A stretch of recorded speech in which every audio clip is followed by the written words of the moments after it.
Happy, sorry, Mark, I'm happy the state you're here to enlighten people and talk more on this because words in town is well, some form of creating some kind of panic and alarm.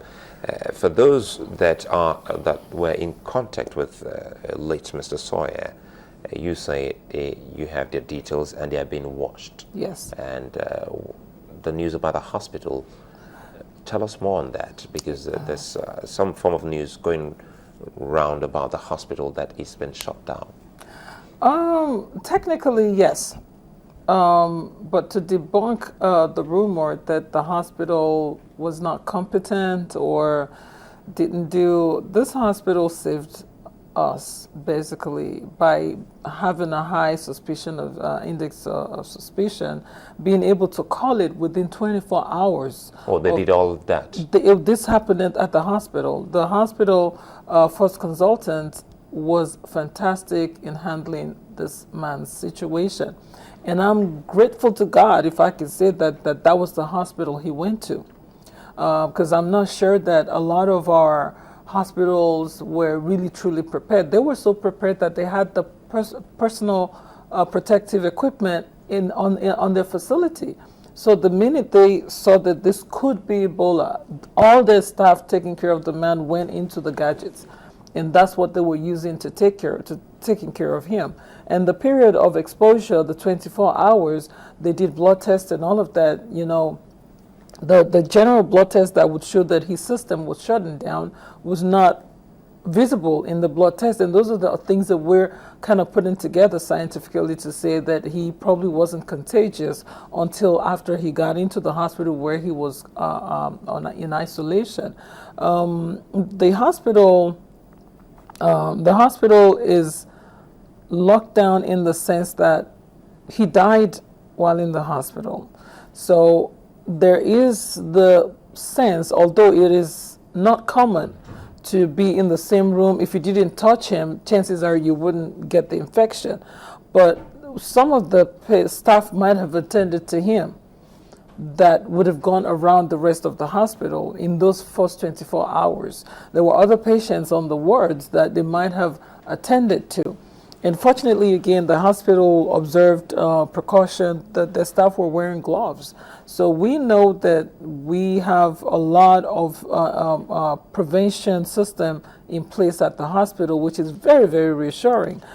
Today is day 10, 11 of Mr. Sawyer's coming into our state. And all of our contacts are healthy. They're doing fine. No reported case? No, nothing. We call them every day.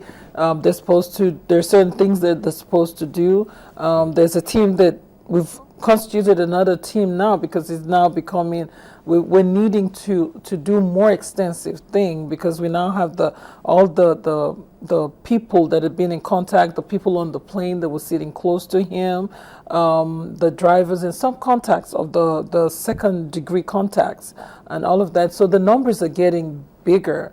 So we've had to open up another like a call center that is now calling them, seeing how they're doing. And I personally talked to some of them yesterday, and they're doing very well.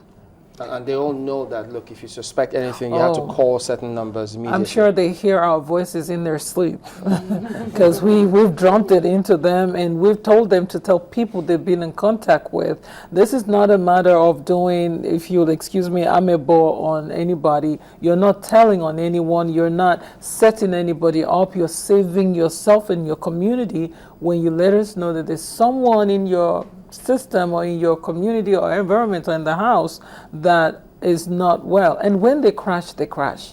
So you know this person is sick. It is really a sudden and rapid deterioration.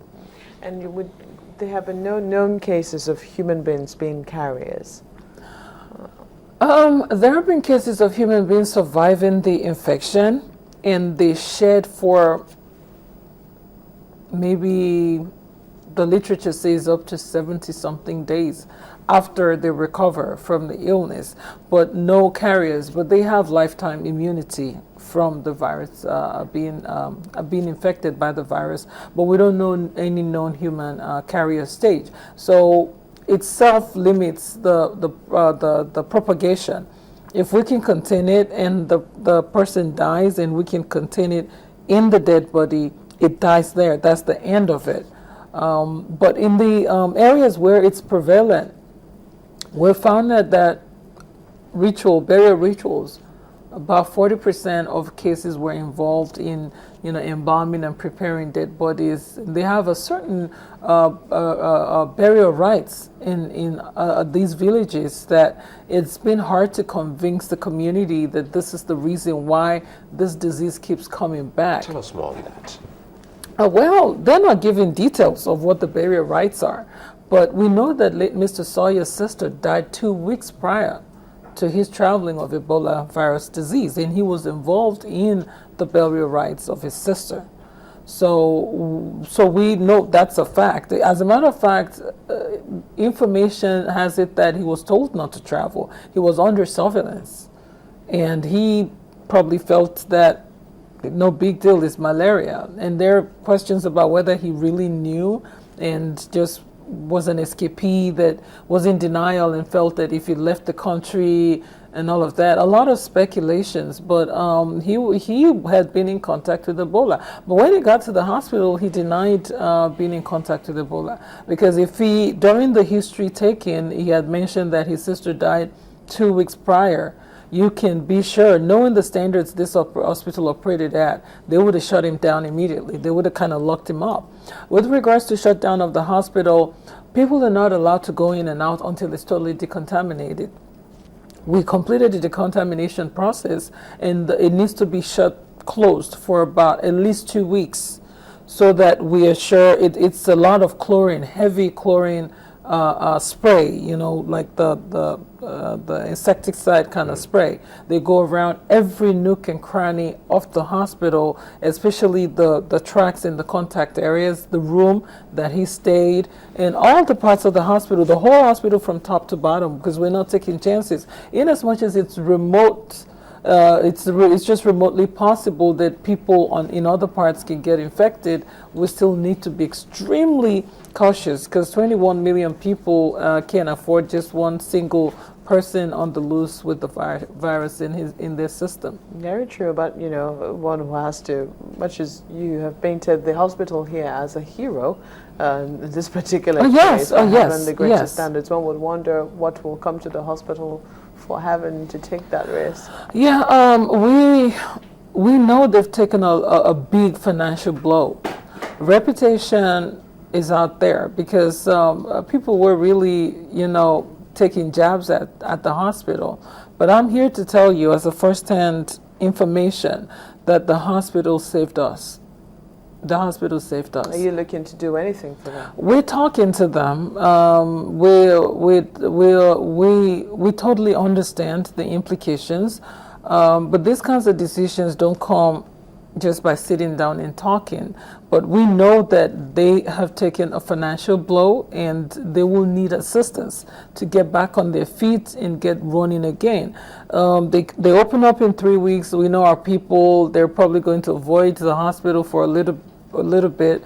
But I want to reassure people that we've done everything possible over and beyond international standards to make sure that we don't expose anybody to unnecessary danger. And this hospital took precaution. They saved us from an epidemic or an outbreak, because they could have sent him home and say, oh, you have malaria, go home. But the degree of the malaria to the looking at the person was what caused them to admit him that, you look out of proportionate, it's disproportionate, that the way you're saying you're feeling is not the way we see the way you look. He had severe weakness, but he looked okay. So, some other hospital probably say, go home and drink water and come back tomorrow.